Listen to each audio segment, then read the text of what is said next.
સુરત શહેરમાં આજે વડ સાવિત્રી વ્રતની ભક્તિમય અને આસ્થાપૂર્વકની ઉજવણી કરવામાં આવી। સુહાગન મહિલાઓએ પતિના દીર્ઘાયુષ્ય, પરિવારના સુખ સમૃદ્ધિ અને અખંડ સૌભાગ્ય માટે વટવૃક્ષની પૂજા અર્ચના કરી હતી।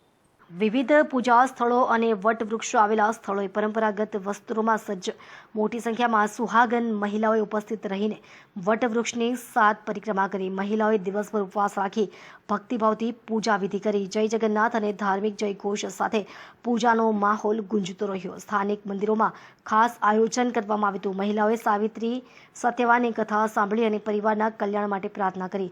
આ વ્રત ભારતીય સંસ્કૃતિ અને પરંપરાનું સુંદર પ્રતિબિંબ છે। વર્ષોથી ચાલતી આવતી આ પરંપરાનું સુરતની મહિલાઓએ શ્રદ્ધા અને આસ્થાથી પાલન કર્યું। પૂજા બાદ મહિલાઓએ એકબીજાને શુભેચ્છાઓ પાઠવી અને પ્રસાદ ગ્રહણ કર્યો। शीतल राणा नवापुरा गोलवाद। आज वर्ष सावित्री पूनम है। पति ने लांबी आयु माटे पति अमारा माटे बधुं ज करे छे। जे जोईए ते आपे छे, कमाईने अमारुं करे छे। अमे हाउसवाइफ छे। पति ने लांबी आयु माटे करीए छे। कई नहीं, पति ની લાંબી આયુ વધે જેવી સાવિત્રી માતાએ કરેલું હતું એમના પતિ માટે, તેના હવે અમારા વર્ષોથી ચાલી આવ્યું છે, એટલે અમે અમારા પતિ માટે લાંબી આયુની પ્રાર્થના કરીએ છીએ વડદેવ ભગવાનને।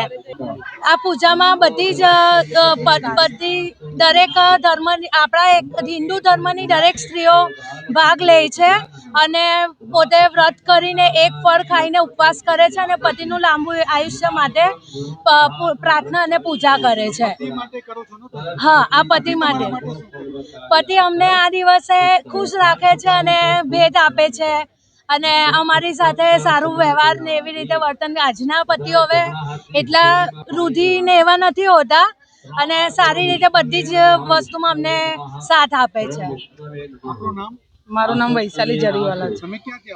હું ભટાર એરિયામાંથી આવું છું, સીઆર પાટીલની ઓફિસથી, પણ આ બધા મારા પિયરવાલા છે એટલે અમે બધા સાથે આવ્યા છે। આજે વટ સાવિત્રી પૂનમ છે એટલે આ દિવસે પૂજા કરવી જ પડે વટની અને એની।